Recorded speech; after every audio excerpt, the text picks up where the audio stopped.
Let's bring in our panel now. Joining us today, Heather Zumarraga, John Burnett, Gary B. Smith, Jessica Tarlov, and we also have Kathryn Rooney Vera here, Bulltick Capital Markets, Head of Research and Strategy. Thanks so much for being here, Kathryn. This week's sell-off brought on by intensified fears, of course, that the coronavirus spreading rapidly all over the globe. But here's what National Economic Director Counsel Larry Kudlow told our own Stuart Varney earlier today. Listen. Don't rule out more optimistic options. I'm sure in the U.S. and elsewhere there will be more reports of coronavirus cases. But that does not mean that this thing is going to skyrocket in North America and the USA. We still feel the risk of something very bad is low. That's what our experts are telling us, and I don't think this has a thing to do with 2009. U.S. economy is fundamentally sound. So, Kathryn, are markets overreacting? Well, David, let's look at the facts. We're down 12%, right? And I contend the following. If you don't think it's likely, then you might just think it's reasonable. One, there's going to be an end to the virus.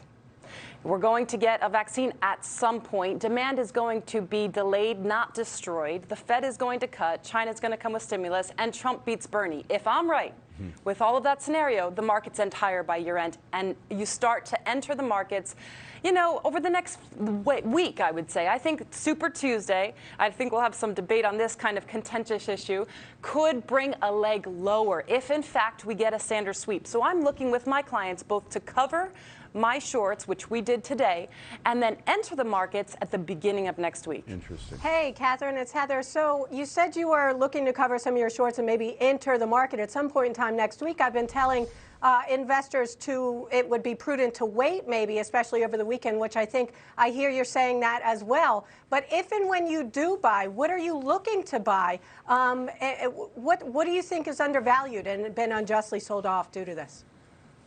Well, everything is sold off, of course, Heather, but the S&P is disproportionately so. And if, in fact, you think that the U.S. economy is not on the precipice of recession, you're going to want to go SPX. So what we covered today with a massive return was naked put options. We put them on over the course of January and February. Each time the market hit new record highs, we said the complacency that's baked into the markets is far too great. And at this point, that has been our best recommendation thus far. There's a price for everything. If you don't think the U.S. is going to recession, if you buy even some of my arguments that I already laid out, then you are going to want to start entering the markets, I would say, when you get into that bear market territory, for which we're only about 8 points away. Well, when you look at, money over time is money, right? You know, I agree with you with respect to demand eventually coming back, but it's a question of really when. You know, there's been positive news coming out in terms of vaccination. I'm hearing mixed stories. It might take up to a year. That's way too long. You know, the Fed stepping in possibly in March, doing its rate cut. You know, there's a lot of things going on, but it's still a lot of uncertainty. We don't know the speed of recovery. We've been hearing new cases. We've also heard stories of, in terms of people dying, things of that nature and that rate. But how do you put all this together as it relates to GDP growth as far as, how things look over the next 3 quarters? You're right, and the market hates uncertainty, which is why we're at this point. But this does have a lower mortality rate. It's widely reported that this virus mortality rate has about 2%, is at 2% versus Ebola, which is north of 60% and others. So certainly there's that.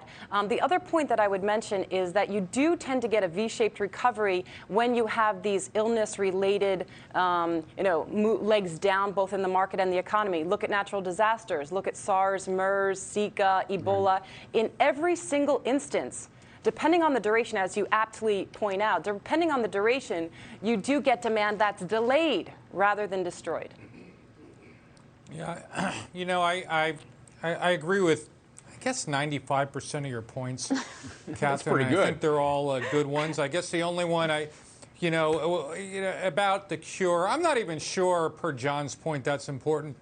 I still don't think, and we're going to have people on the show, we actually have vaccines for SARS and MERS out there. We were in development along those lines, and they kind of petered out, and the funding went away like it normally does. It was the crisis of the day. So, just like we've seen in China, they're starting to reopen factories. Maybe it just dies of its own, natural causes, if you will. But the one thing I do want to get to is I guess I'm more in the point of you think, I guess I'm assuming this would be a V-shaped recovery. A drop this dramatic, though, and I look back on the charts for, my gosh, almost the last 20 years. This one really stands out. I'm not sure that just given the magnitude, not the percentage, but maybe more the point drop, we go up a bit. Yeah, that's almost certain. We're going to have some kind of bounce. No, I get what you're saying. Then I think we come back and test the lows. Then I would be a buyer. What do you think of that scenario?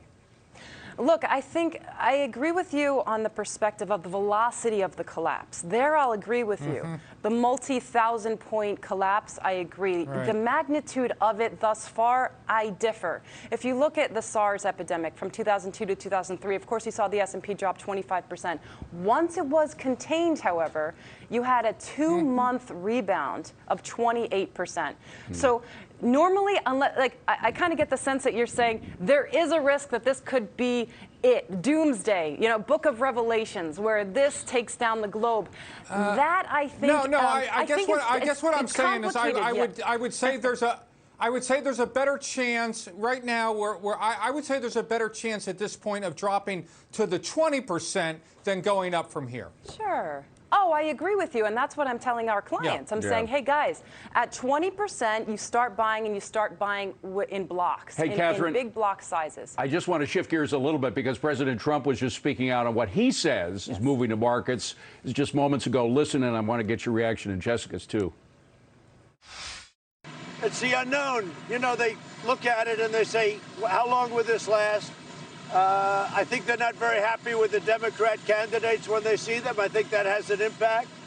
And we think we're going to win. We think we're going to win easily. But let me get Jessica in there first and then Kathryn. Go ahead, Jessica.